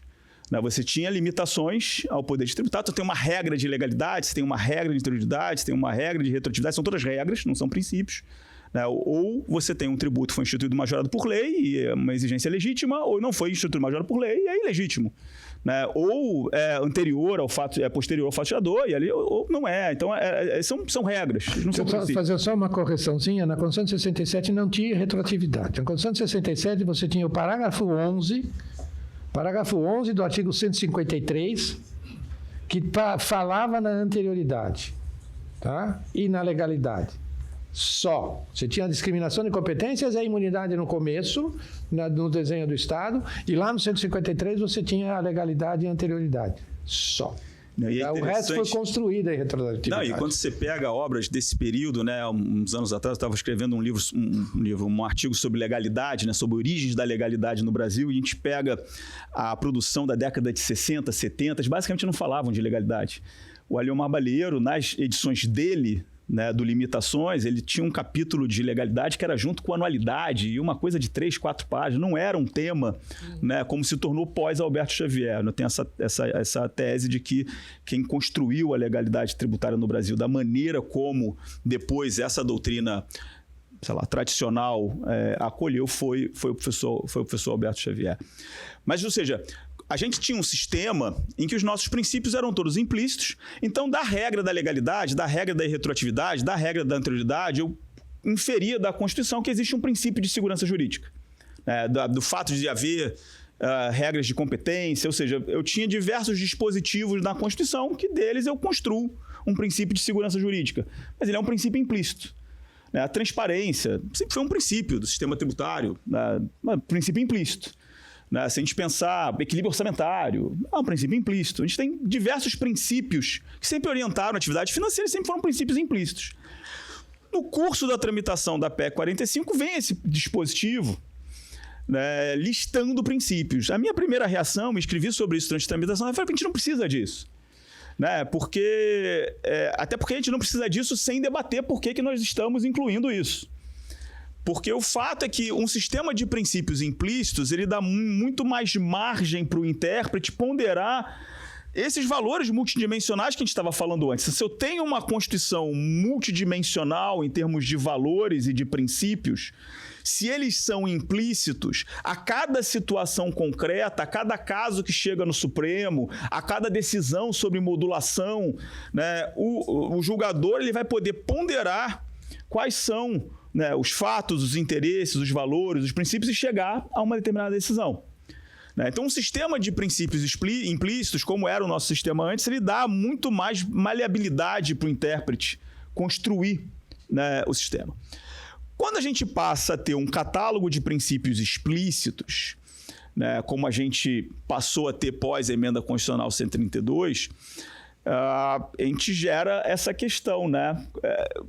Como que agora esse conjunto de princípios explícitos vai se relacionar, e aí eu sei que a gente vai avançar sobre isso depois, mas eu acho que a partir do momento que a gente inclui na Constituição uma lista de princípios, a gente gera várias tensões, né, que a gente vai tentar abordar, eu acho, nessa manhã. Né? Você gera uma tensão que é essa que a gente está falando agora, a tensão entre princípios implícitos e explícitos. Né? Eu tenho um princípio da justiça tributária e eu continuo tendo um princípio implícito de segurança jurídica. O fato de o Constituinte ter decidido incluir a justiça tributária na Constituição, e depois a gente pode discutir, seja lá o que for justiça tributária, né? O Lobo dizia que você jamais devia positivar a justiça, né? Mas o que seja, mas o fato de eu ter justiça tributária como um princípio explícito e a segurança jurídica como um princípio implícito gera alguma prevalência e alguma hierarquia entre esses princípios para o intérprete. Ou seja, antes a gente estava dizendo que o intérprete ele era livre para ponderar princípios e valores. Né? A gente tem uma primeira pergunta para responder que é essa. O fato de eu ter princípios explícitos convivendo com implícitos faz com que aquele catálogo indique uma ordem de precedência que deve orientar o intérprete? Né? Essa, a meu ver, é uma das primeiras perguntas e dificílima de responder. Porque é óbvio que a segurança jurídica segue sendo um princípio do sistema. É óbvio. Né? Agora, é óbvio que, por exemplo, em algumas circunstâncias, a cooperação pode tensionar com a segurança jurídica. Né? Depois, se tiver tempo, pode falar dos princípios em si, né? Mas a cooperação, enquanto um princípio aberto, ela pode legitimar, né, iniciativas que coloquem em xeque a segurança jurídica do contribuinte. Existe essa forma existe precedência ou, no fundo, são todos princípios constitucionais tributários que estão no mesmo patamar? E se são princípios constitucionais tributários que estão no mesmo patamar, Marco, e aí eu te passo a pergunta, por que nós incluímos? Porque é aquilo, acho que ninguém duvida que todos aqueles princípios já estavam lá. Né? Não tem exatamente uma novidade no catálogo. Então ninguém vai dizer que a gente tinha um sistema sem justiça, que a gente tinha um sistema sem transparência, que simplicidade, né, não fosse um objetivo. Né? Princípios que faziam parte do sistema. Aqui eu acho que a grande dificuldade é ou eu caminho para um lado para dizer que esses novos, que o que a Emenda Constitucional 132 fez foi estabelecer uma ordem de precedência entre os princípios e que agora há valores que estão numa posição de mais destaque do que outros, ou eu posso concluir, olha, não mudou nada, continua exatamente tudo no mesmo lugar. Mas se essa é a conclusão, fica essa pergunta difícil de responder, mas então para quê? Né? Porque, a meu ver, fica meio inexplicável por que a gente incluiu aquele catálogo lá. Então, mas aí eu vou devolver a tua pergunta. Por quê? É a mesma questão da contribuição, da capacidade contributiva revogada pela Emenda Constitucional número 18. Por que revogaram? Você acha que o Rubens Gomes de Souza não achava que tinha que ter capacidade contributiva? Eu não sei a razão efetiva. Eu posso dar um palpite. É porque ele achou que não precisava, que era uma superfetação, que era óbvio que o direito tributário deveria atender à capacidade contributiva. Tá? A grande questão aqui, a meu ver, não é o fato de ser implícito ou explícito. Claro, você explicitar, você está tentando dar um peso diferencial no sentido de que não pode deixar de, tá? Não pode deixar de considerar, tá? Mas não necessariamente de que só deverá considerar, tá? Então, porque onde que está o balanceamento disto? Aqui eu vou tocar num ponto que eu sei que é bem sensível, que é o ponto da interpretação. Na minha visão, você não interpreta o texto. Aquelas teorias que ficam só preocupadas com a linguagem, de não, a sintática, a estrutura da norma, etc. Ótimo, a estrutura da norma é importante, não tem dúvida. Tá? Mas o debate sintático não sai do texto. Ah, não, mas eu preciso saber o significado do texto. Perfeito, você precisa saber o significado do texto. Então, você precisa ter um debate semântico. O que significa a palavra X, a palavra Y, a palavra Z. Tá? Mas mais do que isso, que é algo que estaria atrás do texto, né? Você tem o texto que está atrás do texto, que é o seu significado, que é a realidade. Você realmente interpreta o que está diante do texto. A sociedade civil, através das suas instituições, quando produz as suas regras, produz as suas decisões, ela está dizendo como nós somos. A interpretação é jogada, na minha visão, com todas as letras na mão do intérprete. Então, quem vai dar essa ponderação? É o intérprete. Você já teve ministro, Moreira Alves, que dizia que a norma programática era uma mera recomendação. E você tem ministro hoje, Dino, que diz, não, norma programática tem que ter eficácia. Celso de Mello tem um acórdão ótimo sobre norma programática dizendo que ela tem eficácia positiva. O que mudou? O texto? Nem um pouco. A realidade? Também não. Mudou quem está do lado de cá. Quem está do lado de quem está dando a interpretação, quem está fazendo a interpretação, tá? Daquele determinado texto, de um significado dentro de um contexto. Tá? Então, essa questão da peso, eu diria o peso é muito mais retórico. Tá? E aí, então, vem uma outra coisa que eu gosto sempre de dizer, para ser um chavão, mas não adianta muito, não é tão relevante aquilo que você diz. É muito mais relevante aquilo que o outro entende. Porque não adianta você falar uma coisa e o outro não entender, ou entender errado. Eu gosto de dar um exemplo, está na internet, um filminho da Valentina. Se vocês procurarem lá, Valentina Arroz, né? É um filme de uma menina que deve ter seus 5 anos de idade, e aí alguém pergunta para ela, Valentina, arroz é com S ou com Z? Ela para e responde, aqui na escola eu não sei, mas em casa é com feijão. É um excelente exemplo de não comunicação. Tá? Ou seja, quem perguntou estava preocupado com a redação da palavra. Quem ouviu estava preocupado com o objeto físico. Tá? Essa é a mesma questão dos princípios. Não adianta você pôr o que você quiser na Constituição. Se você não tiver eco no destinatário, aquilo vai ficar uma palavra solta. No início da década de 60, 61, 62, tinha um programa na televisão, à noite, 9 horas da noite, muito tarde, hein? 9 horas da noite, para mim, naquela época, passava o bonequinho da Paraíba, dizendo é hora de dormir, etc, etc. Tá? Então, era tarde o programa do Silveira Sampaio, que cunhou a expressão leis que pegam e leis que não pegam. Em matéria de princípios, o que vai determinar se ele pegou ou não pegou é a aplicação. É como nós vamos reagir a ele. Nós vamos dar significado ou não vamos dar significado? Nós vamos dar peso ou não vamos dar peso? Claro, individualmente, Natália está fazendo o seu trabalho, você está fazendo o seu trabalho, eu estou fazendo, todos os nossos colegas aqui estão fazendo seus trabalhos nos seus anos, mas é o conjunto que vai dizer o significado que realmente ele vai ter. Tá? Porque eu posso ir mais para cá ou mais para lá, conforme as circunstâncias apontarem. Não é um checklist fechado. Mas, assim, até tentando chegar num meio termo do que eu falei antes, assim, o que me parece... Então, é óbvio que talvez a gente não possa dizer que agora aqueles princípios são mais do que outros.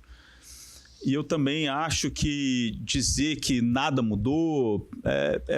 O que eu acho que talvez a gente esteja no meio do caminho para chegar a uma conclusão de que agora eu tenho alguns princípios explícitos cujo ônus argumentativo de derrotabilidade vai ser maior.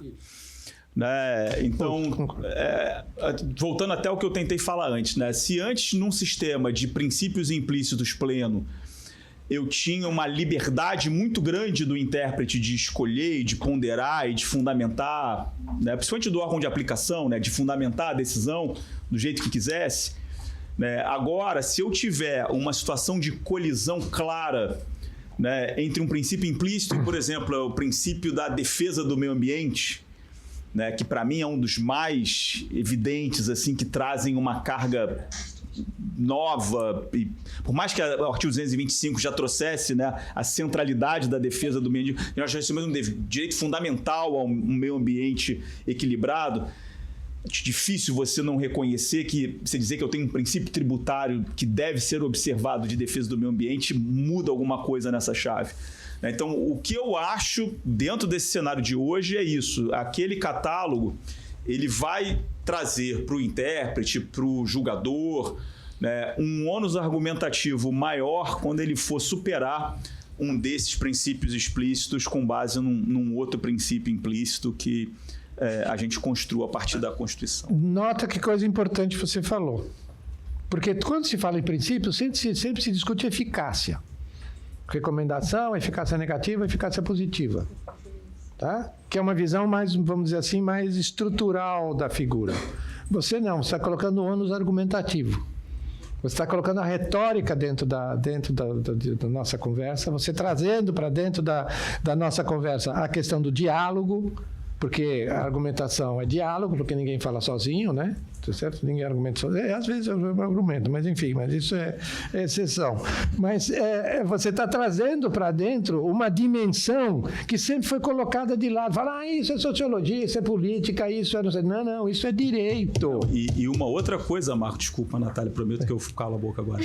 E uma outra coisa que está muito clara nisso que a gente está conversando aqui, a gente está trazendo também o órgão de aplicação. Sim. Porque uma das características dessa teoria que nós herdamos da década de 60 é que ela é uma teoria de deificação do legislador.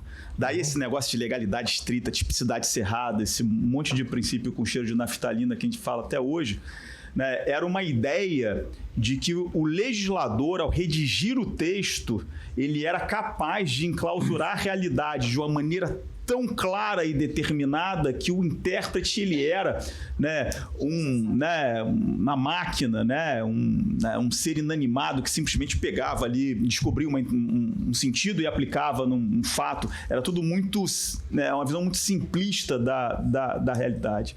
Né? O que a gente vem chamando a atenção, né? E é por isso que a gente olha para a reforma tributária, eu falo isso há muito tempo, né? Como ela foi pautada por essa lógica velha de deificação do legislador, uma premissa de não, eu vou construir um negócio tão bom na Constituição, né, Renato? Vou fazer um negócio tão claro, depois uma lei complementar com centenas de artigos tão evidente, que eu não preciso nem preocupar com esse de processo. Processo para quê? Né? Porque isso, as pessoas não percebem que isso é um reflexo da nossa tradição. Ele é reflexo dessa tradição que nós herdamos da década de 60, que coloca no legislador toda a pretensão de segurança jurídica e esquece que a segurança jurídica ela é realizada no órgão de aplicação. Que é uma coisa, a gente está aqui num seminário, né, do Conselho de Contribuintes, né, que é talvez o melhor lugar para a gente... A falta de preocupação que existe no Brasil com o desenho institucional dos órgãos de aplicação. Né? E existe isso por quê? Porque você não está preocupado com quem vai aplicar, porque ele é secundário, porque o legislador já resolveu. Né? As pessoas não conseguem entender, porque eu sempre falo isso, e vou falar no final, talvez se a gente tiver tempo para o encerramento, né? As pessoas não percebem o mal que elas causam achando que estão fazendo bem. Então a gente tem uma teoria que ela é feita para proteger o contribuinte, mas ela protege o contribuinte criando umas premissas tão irreais, como é esse negócio de tipicidade, essa coisa de que o legislador resolve tudo, né? Que no fundo ela prejudica. Posso dar um exemplo? Batendo na legalidade, precisa lei. Quais foram as leis nos últimos 20 anos que trouxeram alguma coisa que facilitasse o contribuinte? E quais foram as leis que trouxeram instrumentos para o fisco?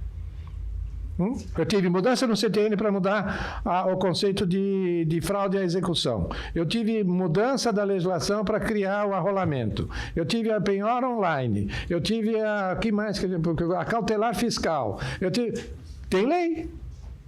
Não pode discutir conteúdo, só pode discutir forma, não pode discutir conteúdo, passa todo o conteúdo. É difícil um exemplo melhor do que esse, do que o Código de Defesa do Contribuinte, que na verdade é a lei complementar do devedor, quanto mais. Né? Se for ver ali no fundo, de Código de Defesa do Contribuinte, tem muito pouco, quase nada. Então, mas por que tiraram a ideia de Código de Defesa do Contribuinte? O Código de Defesa do Contribuinte apareceu especificamente em 2009, se eu não me engano, 2000, na Itália. Mas lá o modelo é completamente diferente, a estrutura do direito tributário é completamente diferente, a história deles é completamente diferente. O direito tributário brasileiro, ele vive uma crise de dupla personalidade que é típica do direito público brasileiro. Por quê? Porque o direito constitucional brasileiro foi calcado no americano. Que a história americana começa com o povo antes do Estado. Primeiro teve os Pilgrims, que depois eles fizeram o Estado americano. Enquanto que a história europeia, não. Eu tinha o rei contra o qual eu tinha que me defender. Em relação eu tinha que me defender. Então, o direito constitucional é americano. E o direito administrativo é europeu. E o direito tributário fica naquela. Eu sou um ramo do administrativo, mas eu sigo pelos princípios constitucionais. Então, eu estou pela... O que vem antes? Antes é o rei ou vem antes a liberdade? Tá? Então, isso a gente tem que ter consciência. Que está imbuído na nossa experiência esse contraditório. O contraditório se resolve como? Conversando, dialogando, ponderando. Mas fazendo aqui um contraponto diante dessas falas, né? A minha sensação é de que a gente sai de uma aplicação cartesiana do sim ou do não, de legalidade, e agora a gente reconhece que valores externos passam sim a ser considerados no que o órgão julgador aplica. Porque antes isso era insincero, né? Hipoteticamente, o órgão julgador ele trazia, olha, a lei se aplica ou a lei não se aplica, mas a gente sabe que outros fatores às vezes contribuem para a decisão, e aí fica se reclamando, olha, essa decisão não faz sentido. Só que agora, com esses princípios da reforma, você passa a trazer para o órgão julgador o conforto de, olha, sim, eu sei que o direito é a lei aplicável, mas é a lei aplicável considerando outros valores que não somente o que parece mais óbvio. Isto, duas observações. Primeiro, você não está trazendo para dentro nada. Sempre esteve dentro. Sim. Talvez a gente não enxergasse, mas sempre esteve dentro. E o segundo, isso estava nas decisões judiciais, com todas as letras. Eu gosto de citar esse exemplo. Eu gosto muito do ministro Veloso, tenho uma grande admiração por ele. E admiro quando ele, ao julgar o confisco gerado pela contribuição do servidor público, depois de dar todos os argumentos teóricos sobre o confisco, puxa a seguinte frase: eu fiz a minha conta do meu olerite, e se eu tivesse que pagar, além do imposto de renda, também a contribuição, eu não ia conseguir pagar a prestação do meu carro. Está lá escrito com todas as letras. Era um consórcio. E era um consórcio, isso, Renato, era um consórcio. Passar, alguma coisa assim. Isso. Falava do consórcio do carro e tal. Isso. Vai. Então, o que pesou? O que define o confisco? É o olerite do ministro? Não. O que define o confisco é toda a discussão teórica sobre o impacto patrimonial e a demonstração concreta de que isso efetivamente ocorre. Tá? De novo, não é excluir. Não estou falando de um valor. Tá? Minha lógica não é a lógica do 1, a minha lógica é do 2. Eu tenho sempre pelo menos duas dimensões a ponderar. Agora indo para a nossa próxima pergunta, né? E o que os professores acham sobre a relação desses princípios do parágrafo 3º entre si, né? Porque você vai ter forças trabalhando no mesmo fato, por assim dizer. O que vocês acham? Bom, acho que sou eu de novo. Não, o Marco já começou. Deles? O que eu acho deles, de novo? Não, tudo bem, vamos lá. Tudo bem. O que eu acho entre eles, é muito estranho. Primeiro, eu tenho algumas críticas redacionais. Primeiro, por que adjetivar justiça? Se é para pôr a justiça, por que justiça tributária? Será que tem uma justiça tributária diferente da justiça em outras dimensões? Não, justiça é justiça. Se eu já estou dentro de um capítulo tributário, obviamente que o princípio da justiça é naquele contexto. Segundo, me incomoda muito a palavra transparência. Porque a rigor, vamos lá, o que deveria ter é visibilidade. Porque eu falo, quando eu digo o vidro é transparente, é porque eu quero enxergar o que está atrás. Então, o adjetivo, aquilo que se coloca, que eventualmente não permitiria que eu enxergasse o que está atrás. Então, o princípio efetivo é da visibilidade. Tá? Não da transparência. A transparência, então, é que ninguém vai ver nada. Tá? Mas, enfim, se consagrou em linguajar jurídico a transparência, vamos falar de transparência. Mas, às vezes, a gente tem que tomar esse cuidado. Tá? Quando você fala, aquela operação é transparente, não, você quer pegar o outro. Não, ela é visível. Tá? Bom, entre eles, de novo, nós vamos ter que fazer uma ponderação. Não pode aplicar um sozinho. E é muito difícil você fazer essa ponderação. Eu estou convencido de duas coisas em matéria de advocacia. Tá? Gostei de ver meu amigo Maurício falando aqui. Em matéria de advocacia, primeiro, na minha opinião, o curso de advocacia devia ser a segunda diplomação. Primeiro, as pessoas precisariam ter um recheio. Depois, estudar como aquilo funciona. Então, se eu faço uma engenharia, se eu faço um curso de química, se eu faço um curso de química, eventualmente eu serei um excelente advogado na área farmacêutica. Muito melhor do que alguém que só conheça a norma ou a resolução X ou Y. Tá? E segundo, todo aquele que exerce uma atividade advocatícia deveria participar, durante um período, de um órgão de julgamento coletivo. É muito difícil julgar. Só quem alguma vez, né, meu amigo, sentou numa cadeira de julgamento é que sabe. Eu passei na OAB, fui conselheiro da OAB, fui presidente de turma de ética, e vou dizer, uma das coisas mais difíceis que eu passei é decidir se eu caço ou não caço a profissão de uma pessoa. Porque quando você caça a carteira, você caçou a profissão dele. Né? Então, o drama que passa o julgador. E o julgador vive dentro do seu mundo. Então, ele será mais sensível ou menos sensível àquilo que lhe for contado e àquilo que ele viveu. Eu gosto daquela imagem das figuras da justiça, porque você tem a escultura grega da justiça e você tem a escultura romana da justiça. Depois se fez uma mescla, né? Mas classicamente a estrutura grega da justiça é uma mulher vendada com uma espada, ou melhor, é uma mulher de olhos abertos com uma espada na mão. Ou seja, a verdade e a justiça é algo que você vê e em relação dela você exerce autoridade, exerce poder. A estátua da justiça romana é aquela mulher vendada com uma balança na mão. Então, olha o seu simbolismo. A justiça não vê, ela ouve. E quem ouve pode ouvir uma história desse lado, que é de uma parte, e ouve outra história desse lado, que é da outra parte. E conforme as histórias foram contadas, é que a balança vai propender para cá ou para lá. Tá? Então, nós temos muito ter consciência disto, ou seja, primeiro que ambas são mulheres e, portanto, as mulheres que mandam. Segundo, é que será do que for contado é que a balança vai propender para cá ou para lá.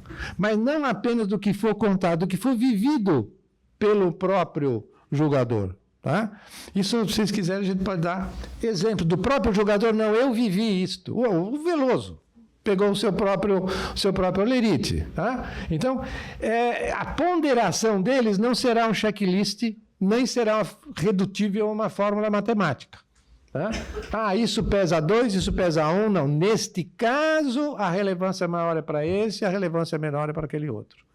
Isso vai gerar perplexidade, falta de previsibilidade?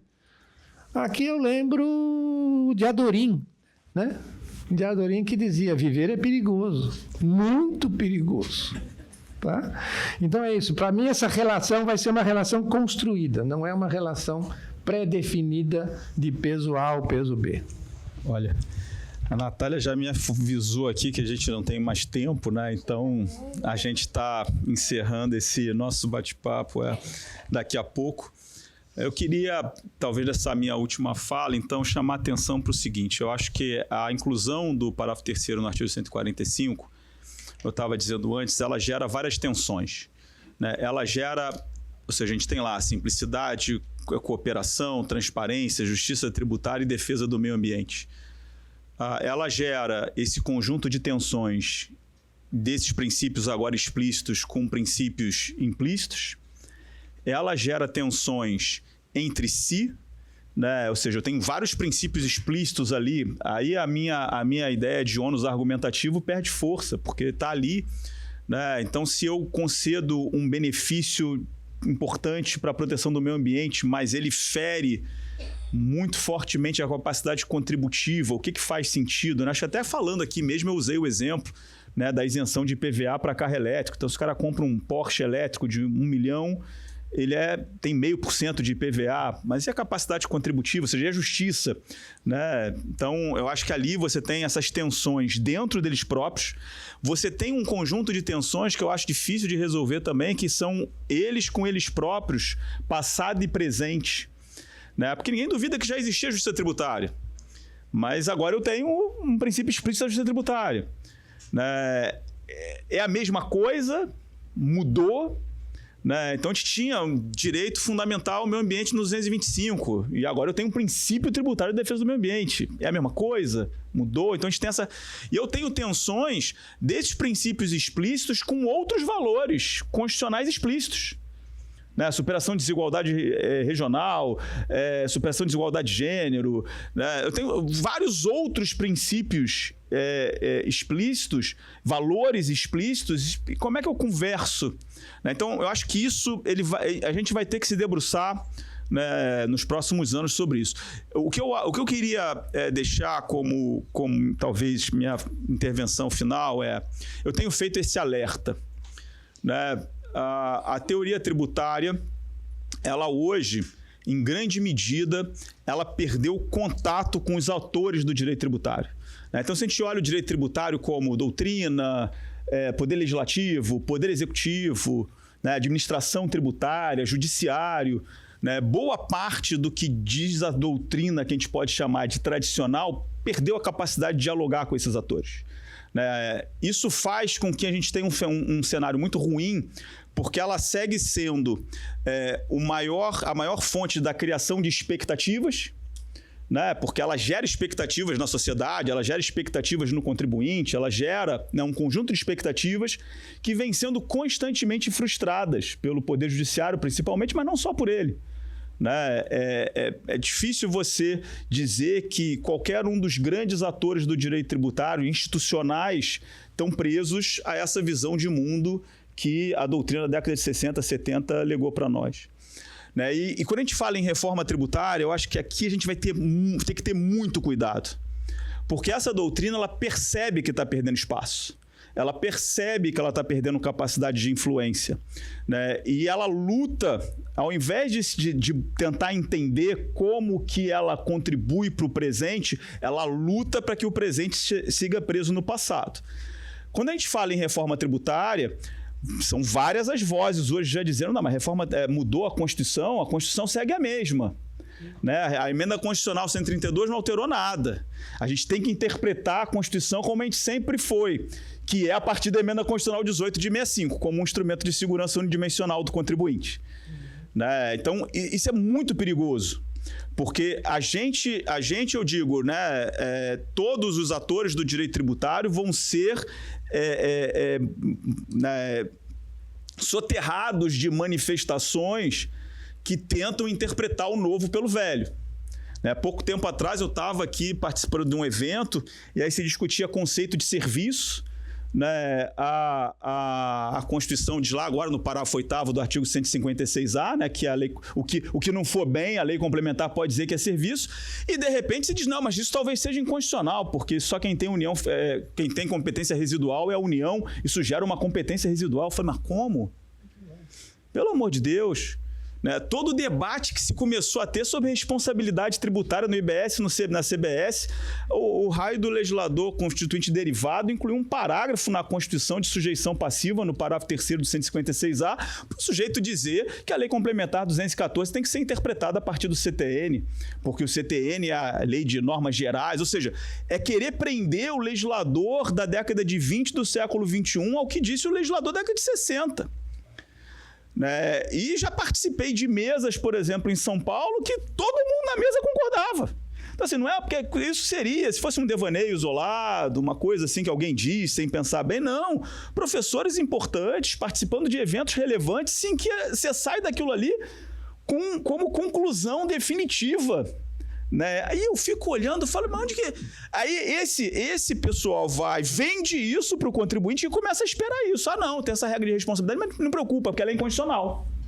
É como se 2 semanas atrás estava num congresso em São Paulo falando sobre imposto de renda mínimo e a solução da mesa era que o imposto de renda mínimo é inconstitucional, porque precisa de lei complementar, porque é um outro tributo. Eu falei assim, mas como? Né? Que tribunal vai julgar esse negócio inconstitucional? É uma desconexão da realidade. Né? Então a gente tem que ter muito cuidado, porque...